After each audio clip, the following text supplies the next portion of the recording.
Hello friends, welcome to news Tamil online. சில வருடங்களுக்கு முன்னாடி கிறிஸ்தவர்களுடைய புனித பூமியான ஜெருசலேமை சேர்ந்த ஒரு பெண்மணி ஆந்திராவில் இருக்கிற ஒரு மர்மமான கோவில், வேற எதுவும் இல்ல, திருப்பதி வெங்கடாச்சலபதி கோவிலுக்கு போறாங்க. இவங்க ஃபாரினர் அப்படிங்கிறதுனால ஸ்பெஷல் பர்மிஷனோட திருப்பதி ஏழுமலையான கிட்ட ஒரு அடி டிஸ்டன்ஸ்ல பாக்குற வாய்ப்பு இவங்களுக்கு கிடைக்குது. இது சாதாரணமா யாருக்குமே கிடைச்சிடாது. இதை விட ஆச்சரியம் என்னன்னா, இந்த பெண்மணி போறாங்க, ஏழுமலையான தரிசிக்கிறாங்க. விக்கிரகத்தோட பின்னாடி போய் பார்த்தா ஒரு மிகப்பெரிய அதிர்ச்சி இவங்களுக்கு காத்துட்டு இருந்துச்சு. பின்பக்கமா திருப்பதி ஏழுமலையானுக்கு தலை சீவி சிங்காரிச்சு நீண்ட பின்னல் போட்டு வச்சிருந்தாங்க. இது அவங்களுக்கு மட்டும் இல்ல, எல்லாருக்குமே ஒரு மிகப்பெரிய ஆச்சரியமான ஒண்ணு. கடவுளுக்கு நீளமான முடி இருக்கிறது சாதாரண விஷயம் தான். என் சிவபெருமானுக்கே நீண்ட சடாமுடி இருக்கிற மாதிரி தான் புராணங்கள் சொல்லுது. இங்க பிரச்சனை சடாமுடி கிடையாது, பின்னாடி இருக்கிற பின்னிய கூந்தலை பின்னி அலங்காரம் செய்வது பெண் கடவுளுக்கு மட்டுமே செய்யக்கூடிய ஒரு வழிமுறை. கொற்றவை, காளி, துர்கை, அங்காள பரமேஸ்வரி, இப்படி இதுக்கு உதாரணமா பழந்தமிழ் தெய்வங்கள் பலவற்றை சொல்லலாம். இப்ப கேள்வி என்னன்னா, திருப்பதி தெய்வம் ஆண் தெய்வமா இல்ல பெண் தெய்வமா?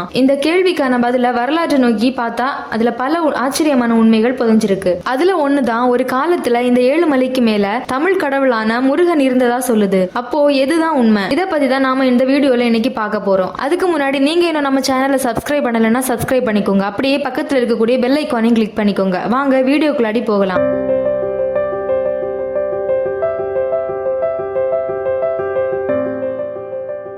திருப்பதி முருகன் கோயில் தான் சொல்றதுக்கு ஆய்வாளர்கள் எடுத்து வைக்கிற முதல் கருத்து தான் பழந்தமிழர்களுடைய வாழ்வியல். நம்ம எல்லாருக்குமே தெரியும், பழந்தமிழர்கள் நிலங்களை 5 வகையா குறிஞ்சி, முல்லை, மருதம், நெய்தல், பாலைன்னு பிரிச்சு வாழ்ந்திருக்காங்க. பிரிச்சது மட்டும் இல்லாம இந்த எல்லா நிலங்களுக்கும் வேற வேற கடவுள்களை வைத்து வழிபட ஆரம்பிச்சிருக்காங்க. இதுல முல்லை நில மக்கள் முக்கியமா கவனிக்க வேண்டியது, இந்த முல்லை நில மக்களுடைய பிரதான கடவுள் திருமால், அதாவது விஷ்ணு பகவான். இவரை தான் முதன்மை தெய்வமா வணங்கி இருக்காங்க. காடும் சார்ந்த இடம் தான் முல்லை நிலம். இந்த முல்லை நிலத்துல ஏகப்பட்ட விஷ்ணு பகவான் கோவில்களை இந்த மக்கள் அமைச்சிருக்காங்க. இன்னைக்கும் நீங்க நல்லா கவனிச்சீங்கன்னா தமிழகத்தோட சமநிலம் கொண்ட நிலப்பரப்புல தான் அதிகமான விஷ்ணு பகவான் கோவில்கள் இருக்கு. எக்ஸாம்பிளுக்கு ஸ்ரீரங்கம் கோயில், பத்மநாபசாமி கோயில், உலகளந்த பெருமாள் கோயில், இப்படி பல கோவில்களை சொல்லலாம். காரணம், விஷ்ணு பகவான் பழந்தமிழர்களோட முல்லை நில கடவுள் தான். இதுக்கு அப்படியே ஆப்போசிட்டா இருக்கிற ஒரு நிலப்பகுதி தான் குறிஞ்சி நிலப்பகுதி. இது சமதளம்னா அது மேடு, மலையும் மலை சார்ந்த இடமும் தான் குறிஞ்சி நிலப்பகுதி. இவங்களுக்கான கடவுள் தான் வேலன், குமரன், முருகன். சிம்பிளா சொல்லணும்னா,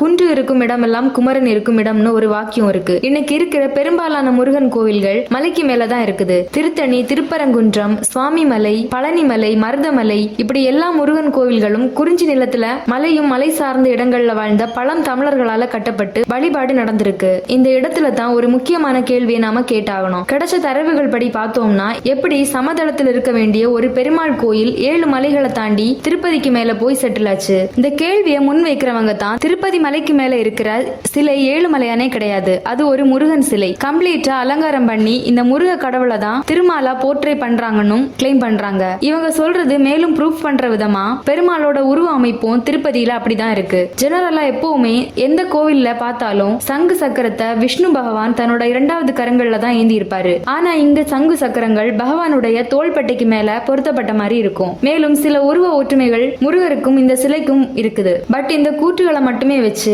திருப்பதியில இருக்கிறது திருமால் கிடையாதுன்னு நம்மளால சொல்ல முடியாது. ஆனா ஒரு விஷயத்த நாம உறுதியா சொல்லலாம், பழங்காலத்துல இந்த நிலத்துக்கும் திருமாலுக்கும் எந்த ஒரு தொடர்பும் இல்லைன்னு நம்ம ஸ்ட்ராங்கா சொல்லலாம். இது சப்போர்ட் பண்றதுக்கு வரலாற்று ரீதியா நமக்கு நிறைய தகவல்கள் கிடைச்சிருக்கு. அதுல ரொம்ப பிரீஷியஸான ஒரு தகவல் தான் அக்னிஹோத்திரம். ராமானுஜ தாத்தாச்சாரியா எழுதின புத்தகம் ஹிந்து மதம் எங்கே போகிறது. ராமானுஜ தாத்தாச்சாரியார் வைணவ சமயத்துல பிறந்த ஒரு பியூரான வைணவிஸ்ட். ஆனா அது எல்லாத்தையுமே உடைச்சு மதத்திலையும் சமயத்திலையும் இருக்கிற பல பிற்போக்குத்தனமான கருத்துக்களை இவர் புத்தகத்துல இவரே எழுதியிருப்பாரு. இவர் ரிசர்ச் பண்ண விஷயங்களை வச்சு திருப்பதியோட உண்மையான வரலாற்றை இவர் எக்ஸ்பிளைனும் பண்ணியிருக்காரு. அதன்படி ஆதி காலத்துல பழந்தமிழர் மரபுல வந்த மலைவாசிகள் தான் திருப்பதி மலையில வாழ்ந்திருக்காங்க. அந்த மலைப்பகுதியில கிராம தேவதையான காளிக்கு ஒரு கோவில் எழுப்பி வழிபட்டும் இருக்காங்க.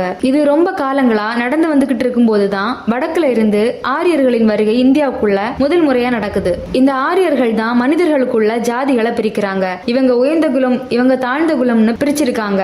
அத மக்கள் மனசுக்குள்ள திணிச்சிருக்காங்க. இந்த ஆரியர்கள் பல கிளைகளா பிரிஞ்சு நம்ம பாரத தேசத்துல இருந்த எல்லா கோவில்களையும் ஆக்கிரமிக்கிறாங்க. கடவுள்களோடு நேரடியா பேசக்கூடிய மந்திரங்கள் எங்களுக்கு தான் தெரியும்னு பரப்புறாங்க. ஆனா நம்ம மக்கள் ரொம்பவே புத்திசாலிகள், ஈஸியா இதை நம்பல. நம்ம மக்களை இவங்க நம்ப வைக்கிற ப்ராசஸ் ரொம்ப பொறுமையா நடந்திருக்கு, பல நூற்றாண்டுகளா நடந்திருக்கு. அரசாங்க ரீதியா ஆரியர்களுடைய ஆதிக்கம் எங்கெல்லாம் வலுப்பெறுதோ அந்த இடங்கள்ல இருக்கிற கோவில்கள் எல்லாம் இவங்க கைக்கு வருது. இப்படிதான் பொறுமையா ஒரு ஸ்லோ பாய்சன் மாதிரி நம்ம கோவில்களை இவங்க ஆக்கிரமிக்கிறாங்க. இந்த ஆரியர்கள்ல ஒரு பிரிவினர் தமிழகத்துக்குள்ளேயும் வர்றாங்க. அப்படி வந்தவங்க திருப்பதிக்கும் பயணிக்கிறாங்க. அங்க மலைவாழ் மக்கள் வணங்கி வந்த காளி கோவிலையும் பாக்குறாங்க. அவங்க வழிபாட்டு முறைகள்ல பல தவறுகளை சொல்றாங்க. கடவுளை வழிபடுற முறைகள் இதுதான் பல விஷயங்களை திணிக்கவும் செய்யறாங்க. காலப்போக்குல ஒரு நாள் அந்த காளி கோவிலை மொத்தமா ஆரியர்கள் அவங்களோட கைவசத்துக்கு கொண்டு வராங்க. கொண்டு வந்ததுக்கு அப்புறமா வழிபாட்டு முறைகள்ல பல மாற்றங்களை கொண்டு வராங்க. இது எல்லாம் நடந்து முடிஞ்சதுக்கு அப்புறமா அந்த மலைவாசிகள் நடைய திறந்து கோவிலுக்குள்ள போய் பார்த்தா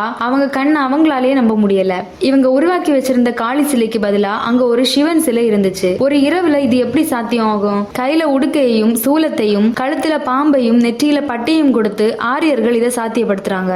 எங்க வழிபாட்டுல குறை சொன்னீங்க சரி, ஆனா எங்க கடவுளையே நீங்க எப்படி மாத்தலாம்னு பழங்குடியின மக்களுக்கும் ஆரியர்களுக்கும் மிகப்பெரிய சண்டை வருது. இந்த சண்டை முத்தி போகவே இங்கேயும் ஆரியர்கள் ஒரு ஸ்மார்ட் பிளே பண்றாங்க. நமக்குள்ள சண்டை வேணாம், இந்த கோவிலால நாங்களும் பலன் பெறணும், நீங்களும் பலன் பெறணும். அதனால மலைவாசிகளான உங்களுடைய பிரதான தொழில்கள் என்னன்னு கேக்குறாங்க. அதுக்கு மலைவாசிகள் வேட்டையாடுவது, தேன் எடுப்பது, முடிமளிப்பது அப்படின்னு சொல்ல, அதுக்கு ஆரியர்கள் கடைசியா சொன்னீங்களே அது என்னன்னு கேக்குறாங்க. அதுக்கு அவங்க முடிமளிப்பது அப்படின்னு சொல்ல, அதே தான் இனி எந்த பக்தர்கள் கோயிலுக்குள்ள போகணும்னாலும் தலைமுடியை எடுத்துட்டு தான் வரணும். கோவிலுக்கு வெளியே நீங்க சம்பாதிச்சுக்கோங்க, கோவிலுக்குள்ள நாங்க சம்பாதிச்சுக்கிறோம்னு ஒரு அக்ரிமெண்ட்டுக்கு வராங்க.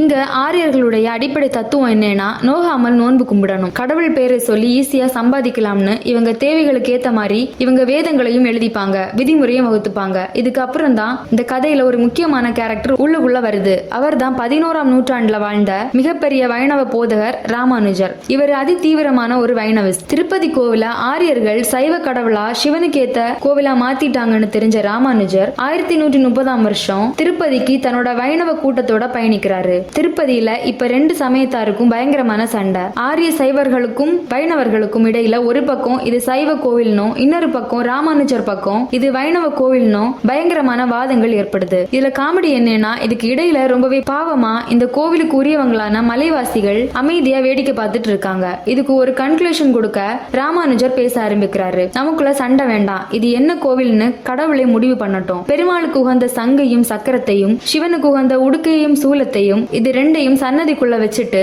கோவில சாத்திடுவோம். காலையில வந்து பார்க்கும்போது இதுல எது கடவுள் விக்கிரகத்துல இருக்கோ அதை வச்சு இது எந்த சமயத்துக்கான கோவில்னு நாம முடிவு பண்ணிக்கலாம்னு ராமானுஜர் சொல்றாரு. அதன்படி தேவையான பொருட்கள் எல்லாத்தையும் கோவிலுக்குள்ள வச்சுட்டு நடைக்குள்ள யாருமே இல்லைன்னு உறுதிப்படுத்திட்டு கோவில சாத்திடுறாங்க. காலையில விடிஞ்சு நடைய திறந்து விக்கிரகத்தை பார்த்தா அதிசயத்தக்க வகையில கீழே இருந்த சங்கும் சக்கரமும் சிலையோட தோள்கள்ல ஏறி இருந்திருக்கு. இத பார்த்த வைணவமார்கள் எல்லாரும் கரகோஷம் போடுறாங்க. இங்க கவனிக்க வேண்டிய முக்கியமான விஷயம் என்னன்னா சிலை மேல சங்கும் சக்கரமும் எப்படி தானா ஏறி உட்கார்ந்தது. அதே தருணம் உடுக்கையும் சூலமும் உடைக்கப்பட்டு இருக்கு. கடவுள்னா கண்டிப்பா இதை பண்ணிருக்க மாட்டாரு. இது சாமி செஞ்ச காரியம் கிடையாது, ஏதோ ஒரு நபர் செய்த காரியம். இந்த பாயிண்ட்ல இருந்துதான் திருப்பதி ஒரு கம்ப்ளீட் வைணவ தலமாகவும் பெருமாளுடைய கோயிலாகவும் மாறுது. இதுவரைக்கும் நாம பார்த்தது அக்னிஹோத்திரம் ராமானுஜர் தாத்தாச்சாரியார் எழுதிய புத்தகத்துல இருந்து நமக்கு கிடைச்ச தகவல். நம்ம ஸ்டார்டிங்ல பார்த்த விக்கிரகத்துக்கு பின்னாடி இருந்த கூந்தலும் இவர் எழுதிய புத்தகத்துல தான் இடம்பெற்றிருக்கு. இவரோட கூற்றுப்படி ராமானுஜரால பெருமாள் கோவிலா மாற்றப்பட்ட இந்த தலம்